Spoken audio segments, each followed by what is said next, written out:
دقها وحبا لغو مغلا قعمها لغو ماموشا هدي حاجة مروك سنتهاي تدمير لغو ماموشا اسم قرمينا نور ما تدوار لقررتا هدي حاجة مروك سنتهاي تدمير لغو ماموشا اسم قرمينا نور ما تدوار لقررتا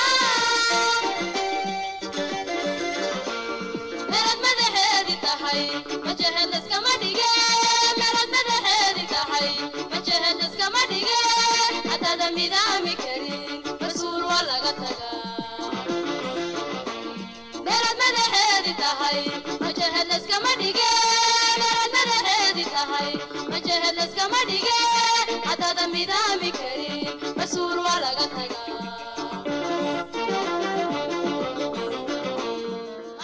بسم الله الرحمن الرحيم dhegeystayaal kusoo dhawaada radio.outnation.com ood ka dhegeysataan barta internetka radio.outnation.com dhegeystayaal waxaan maanta khadka telefoonka wareysi kula yeelanay Maxamed Ibrahim oo kamid ah dhalinyarta golaha dhexe ee Awdal State oo ku sugan boqortooyada UK Maxamed soo dhawaad walaal waan dhawahay walaal oo maasan tahay Maxamed su'aasha ugu horeysa aan ku weydiinay waxay tahay oo aan maartaan rabno caawa inaan wareysiyaashan ku soo qaadno xaaladda abaaraha ee ku sugan goboladan Awdal iyo Salal iyo wax qabadka madartaan ay ka geysteen ummadaasi ka soo jeedo goboladaasi seed u aragtaa adigu wax qabadkaasi ma oran kartaa ummadaasi way buuxisay oo uma baahno madartaan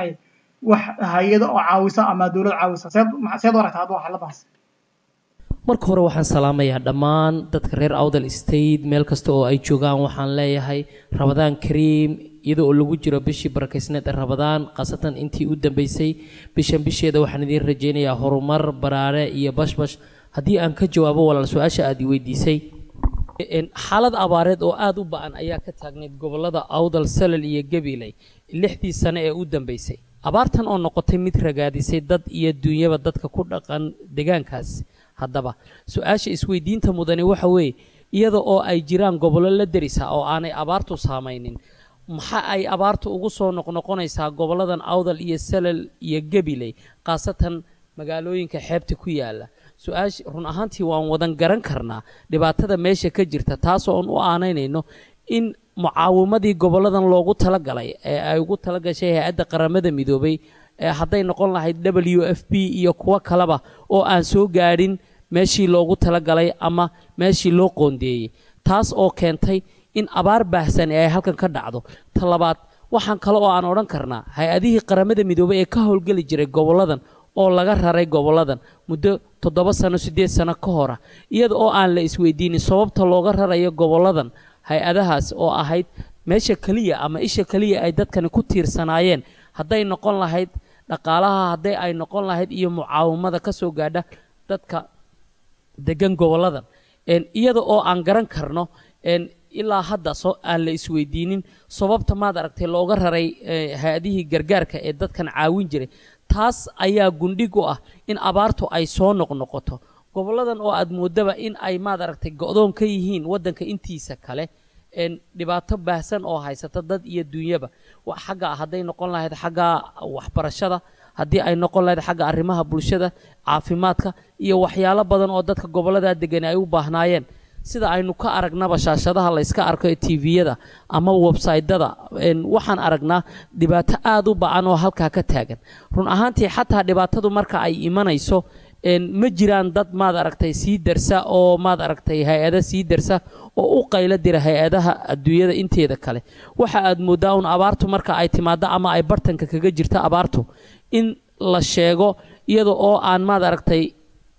wax laga qaban kara waqtiga aanay jirin ama wax qabadkeedu uu yar yahay run ahaantii dadka kaliya ee dadka caawina waa dadkooda qurbaha ku maqan oo iyagoo had iyo goor la taagan inay la tacaalaan abaarta ka taagan halka oo isku daya iyagu in ay buuxiyaan kaalintii hay'adaha qaramada midoobay ama tii dawladnimo ama tii nidaamka jiraba iyada oo aanay suurtagal ahayn taasi abaartuna ay ka mug weyn tahay dadka gobolada degan oo aan is oran karno wax ay dadkaasi qaadi karaan ma haddana dadka qurbaha ku maqan ee gobolada Awdal iyo Salal iyo Gabiley waxay ku amaanan yihiin had iyo goor maad aragtay gargaarka aan kala go'a lahayn ee ay la garab taagan yihiin dadkooga hadday noqon lahayd maad aragtay mid waxbarasho haddii ay noqon lahayd mid abaareed iyo haddii ay noqon lahayd mid kastaba run ahaantii waan garan karnaa dhibaatada goboladan haysata haddii ay noqon lahayd xagga siyaasadda iyadoo aanay jirinba dad u hadla goboladan oo gaarsiiya qayladooda muxuu ahaa hay-adaha qaramada midoobay ama kuwa wax gargaara iyada oo aad mooddo inay xayndaab ku jiraan kaasoo ah mid siyaasadeed mid dhaqaale iyo maad aragtay mid bulshaba run ahaantii waxaan is odhan karnaa maad aragtay haddii aanay u istaagin dadka goboladan ka soo jeeda sidii ay uga bixi lahaayeen abaartan in ay noqon doonto abaartani mid soo noqnoqota ayna tahay mid soo noqnoqotay soona noqnoqon doonta haddii aanay garanin halka ay abaartani ka imanayso ama halka ay ku socoto ama halka maad aragtay muxuu ahaa gundhigeedu uu yahay saas ayaan leeyahay walaal maxamed su-aashayda labaad waxay tahay aan ku weydiinayo waxaa jirta siyaasadda soomaaliga kala guur ayaa lagu jiraa maadaama aad ka mid tahay golaha dhexe ee dhalinyarta awdal state lagu jirana maad aragtaanay in soomaaliya xaaladeeda ay hadda ay ka baxdo kumeergaarka oo ay u guurto dowladda rasmiya jaanqaadka awdal state sideed u aragtaa see ula jaanqaaday maaragtaanay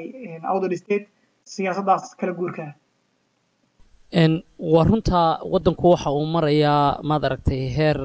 xaalad kala guura taas oo laga guuraya nidaamkii kumeel gaadhka ahaa loona guurayo nidaam maamul rasmi ah waxaa socda maad aragtay xulitaankii baarlamaanka isjiid siyaasadeed oo dhinacyo badana run ahaantii awdal state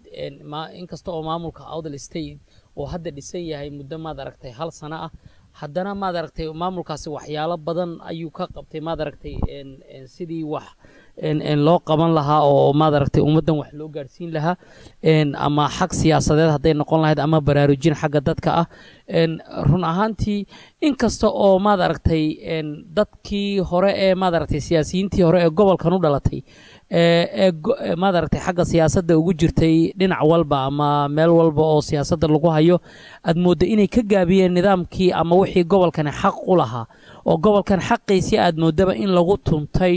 ooba maad aragtay wax aanu gobolkan ama dadkani aanay geyin loo keenay ayaa unbay salka ku haysaa tanina marka aad eegtay sida nidaamka wax loo qaybiyay ama nidaamka maad aragtay gobolkan wax loo siiyey ama dadkii markaa meesha ugu jira ay u soo qaadeen cadka oo cad gobolkan aanu u qalma aana ahayn laakiin waxyaalaha hadda awdal state ay u istaagtay ee bedeli doonto mustaqbalka insha Allah dhalinyarta awdal state-na ay tahay hoggaan cusub oo maad aragtay jeexi doona maad aragtay gobolkan wixii xaq u lahaa inay soo celiso run ahaantii anagu ma lihin waxaanaan xaq u lahayn inaan keenno laakiin wixii aan xaq u lahayn inaanu soo celinno ummadani ay xaq u lahayd sida aan wararka ku maqlayna ama aanu ognahayba waxaan maqlaynay in maad aragtay 9 xubnood iyo wax noocaasa oo anagu aan is odhan lahaaba 9kan xubnood caasimada gobolkan awdal state ee maad aragtay boorama unbaa xaq u lahayd gobolkani wax intaa ka badan ayuu xaq u lahaa in ay tahay gobolka intiisii kalena aad maad aragtay degaamadii kalena ay qatan yihiinba sida maad aragtay saylac lughaya maad aragtay baki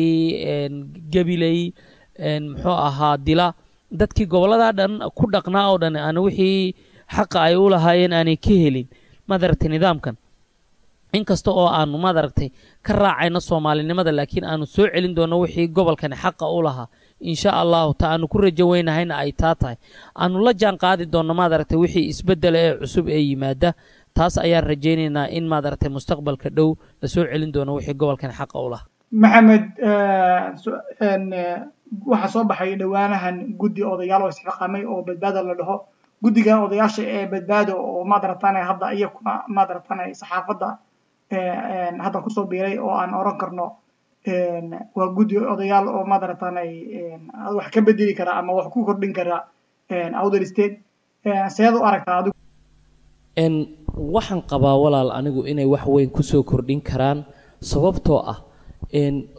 odayaashu waxa ay yihiin maskaxdii ummadan waa aabayaashayo waa adeeradayo waa dadkii naga horeeyay waa dadkii goobjoog u ahaa waxyaalo badan oo annaga naga horeeyay maadaama ay maanta u istaageen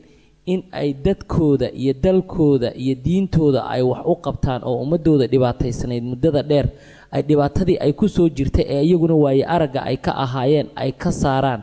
dee waxay mudan yihiin baan qabaa anu in la soo dhoweeyo iyaga iyo ummadda kaleba ciddii maad aragtay u istaagaysa dantan ummaddan tan kale ee meesha ku jirta waxa weeye magaca Awdal State waa magac ay leeyihiin dadka ka soo jeeda gobolada Awdal Salal iyo Gabiley magaca hadaba waa astaan u taagan dadka deegaamada degan wuxuu mudan yahay magacaas in la ilaaliyo qof kasta oo deegaanka ka soo jeedi inuu ilaaliyo uu kor u qaado maad aragtay ayaa waajib ku ah marka waxa weeye magacani male qof shakhsi ama group ummadda gobolada ka soo jeeda ayuu astaan u yahay magacan qof kasta oo u istaaga inuu magaca kor u qaadana waxa uu mudan yahay in la soo dhaweeyo loo gacan fidiyo maad aragtay la taageero la ag istaagana ayuu mudan yahay baan leeyahay run ahaantii waana soo dhaweynaynaa qof kasta hadday noqon lahayd odayada iyo haddii ay noqon lahayd maad aragtay dhalinyaro iyo haddii ay haween noqon lahaydba waxay mudan yihiin qof kasta oo u istaaga danta ummadiisa in la soo dhaweeyo taasaan qabaa walaal gabagabadii iyo gunti maxamed maxaad fariin u diraysaa ummadda ku dhaqan goboladan Awdal Salal iyo Gabiley waxaan u dirayaa waxaan leeyahay walaalayaal dad isku mida oo isku dhaqana oo isku diina oo Soomaaliya baynu nahay dad islaama baynu nahay islaamkuna walaalayaal inuu iskhilaafo oo uu kala jeesto oo maad aragtay oo ninba dhinac ka baxo waa laga qurux badan yahay sidaana waxba laguma gaadho intaynaan walaal iskhilaafin intaynaan waxa weeye inuu qof kastiba shakhsi inuu qofku isagu isxisaabiyo naftiisa inta aan la xisaabinin adduunyadan wixii loo keenay inuu isxisaabiyo qof kasta oo ra'yi u soo jeediyo qof kasta oo hadal u soo jeediyo waa inuu qofka hadalkiisa dhageysto waa inuu su'aasha u horeysa uu isweydiinayo uu noqdo hadalkan ama waxaan lagu sheegay muxuu Ilaahay ka qabaa marka aad taa ka gudubto waa inaad maskaxdaada isweydiisaa war waxani muxuu keeni karaa ma kala tag buu keeni karaa mise wuxuu keeni karaa isku soo dhawaasho markuu qofku taa ka gudbo ayuu garan karaa ama ummaddu ay isku iman kartaa ama uu maad aragtay ay noqon kartaa mid wax wada qabsata ummaduna waa inay la dhilgarayso ama ay la macaamiltanto ummadaha kale ee jaarkeeda ah kuwa ugu dhow kuwa deegaanka la degan kuwa maad aragtay dariska la ah nooc kasta oo ay yihiin iyada oo markaa ilaalinaysa danteeda iyo danta kale ee ummadda iyada oo mar walba isku dayaysa inay maad aragtay ummaddu ay ummadaha ay la nooshahay ay noqoto mid maad aragtay lahan ah oo meel la taagan waxa weeye waxaan shaki ku jiran walaal haddii ummaddu ay isku tiirsanto qulubta ayay ummaduna ka midowda hadday qulubta ka midowdo ummaddu waxay ummaddu noqonaysaa mid horumar hiigsata mid meesha ay u socoto hiigsata mid nidaam iyo kala dambeyn iyo maamul hesha waxa weeye walaal shakhsi iyo nin jeclaysi iyo maad aragtay kooxaysi iyo dad maaragtay 4 qof iyo 5 qof maad aragtay ama isgaranaya ama iyagu meel deegaan ka wada yimiday ama iyagu maad aragtay wadan wada jooga wax micnaa ama wax horumar oo ay sameyn karaan male waa sidii waxa wanaag ku jira oo Ilaahay maad aragtay nimcaduna ay ku jirtaa oo maad aragtay naxariista Allahna ay ku jirtaa adiga oo qulubta dadka kalena soo jiita ummadana u bandhiga wax wanaag ah oo ay kugu soo raacaan oo dadka oo dhan oo walaaltinimo iyo wanaag tusa saasaan leeyahay walaal taasaan ku dardaaraya dadka reer Awdal State ee gobolada Awdal iyo Salal iyo Gabiley ka soo jeeda aad oo maqtaay kaasi wuxuu ahaa Maxamed Ibrahim oo aan khadka telefoonka ku rawaysay isagoo ku sugan dalka UK Maxamed aad ma maqtaay adaa mudan Cabdullaahi adaa mudan walaal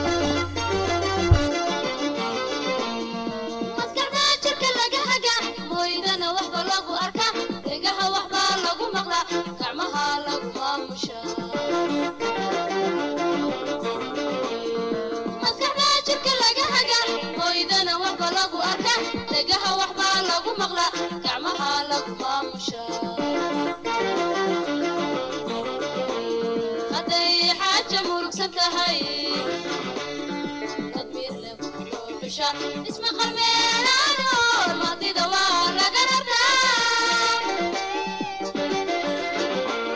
حتى حاجة مرسمتها هاي تدمير لبنو بشا اسم قرميلانو الماضي دوار لقررنا